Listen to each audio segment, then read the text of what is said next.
install a make-it-yourself cold air intake system for the vehicle I was trying to tell you guys about. Surprise! It's already in the car. Oh, look at that. It's already in the car. It's a 6.0. Look at that. So we actually got to do the cold air intake system because we have this. Not this one. That's the fuel sending unit. Oh God! Oh. It's attached to the alternator. But there's a mass air temperature sensor that goes like here. And in order to actually make that operate, we have a system here that we're going to be putting on the car. I believe it's Flowmaster on the company. So the way that I've seen this done on a lot of different videos is they basically just take this tube, and as they need pieces, they kind of just put it up to the car. So one of the first sections that we're going to end up cutting out is probably this 90-degree elbow. And then Which side are you going with? Like, are you going to go down here on the left side? yeah, so we're going to put it into this space right here. Okay. We're probably going to have to go with this section, and then we're probably going to go with one of these because it looks like it's going to be hitting this AC belt.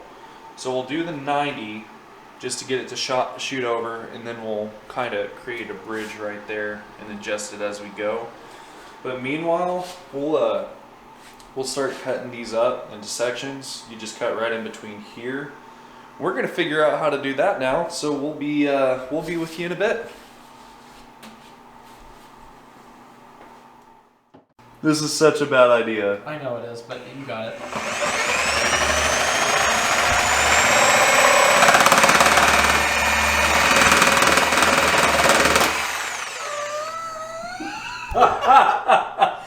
No! Yes!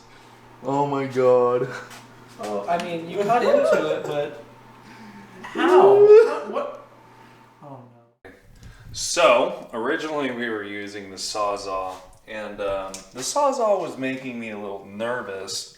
I know, right? With the grinder in my hand. The Sawzall made me nervous. But it was getting a little too close to this lip right here, and that's what the boot uses to seal. So I decided to use a grinder instead because it's making a lot cleaner of a cut. Not only that, I can control it better. I guess I'll try to show you without fucking up, but bleep, bleep, bleep, bleep that out. But anyways, here we go. Oh, I would recommend wearing safety equipment like thick gloves and eye protection. Be smarter than me.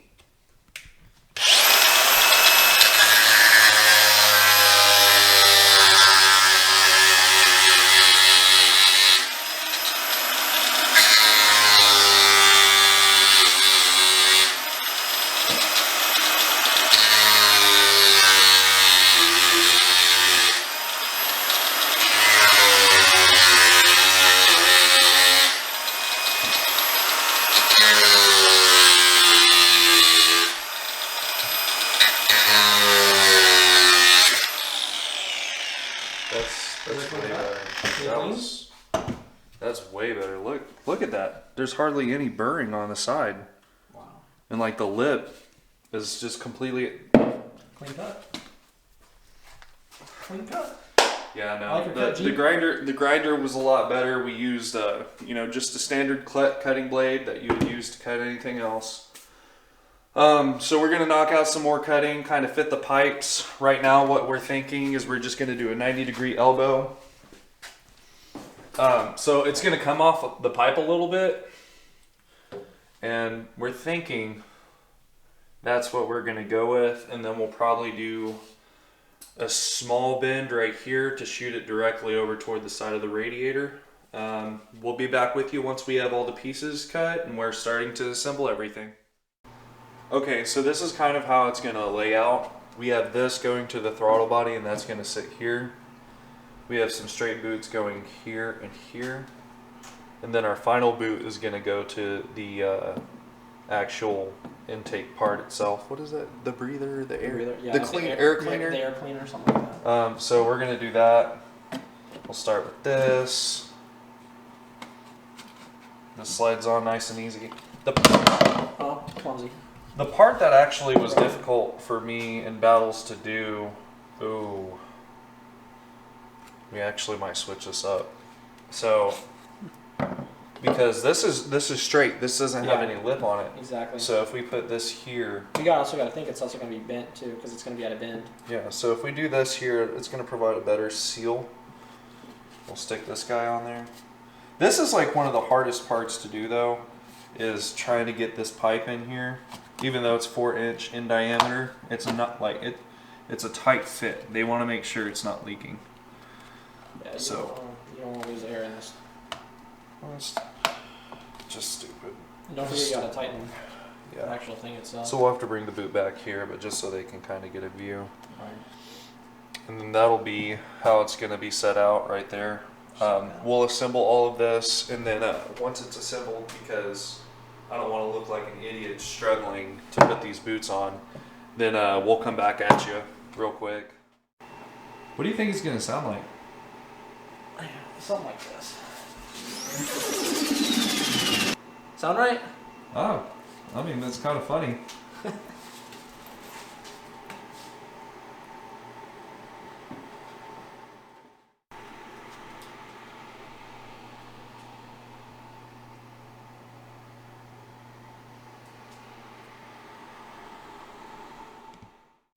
don't think it's going to go on the way we want.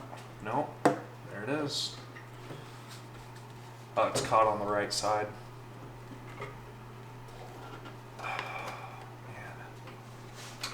It's getting caught right here, so we're just like, I'm trying to get it down low, get a nice smooth contact, and then work it up. There it is. The ring's a little tight though, so do you have the flathead? Yeah. Let me.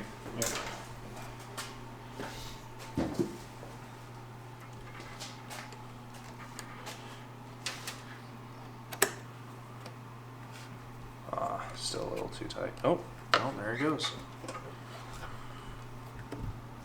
I'll just line that up, make it look aesthetically pleasing. Normally I would try to like run it underneath, but just until we have everything finally set up, we'll do this.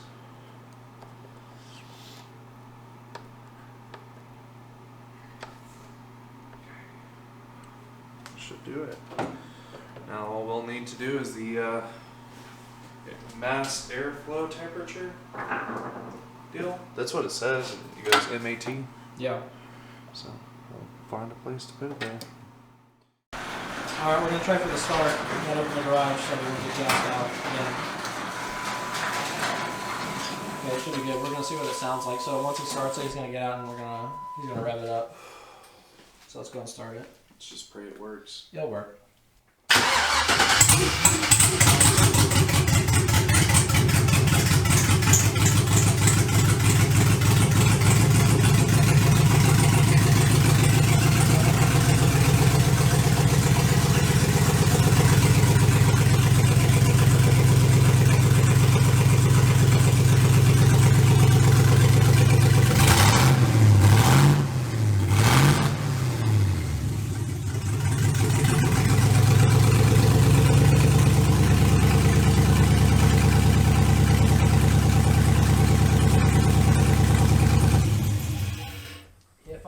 Completely honest, I couldn't tell if there's a sound difference in the intake, only because I couldn't hear much. Yeah, it was like super loud. But I mean, like you obviously can't have the throttle body just taking in air. You need some kind of induction system to bring in the air properly. Yeah. So that's what we're gonna do, and I think that's gonna be it for today's video. So we'll see you guys next time on the Daily Z.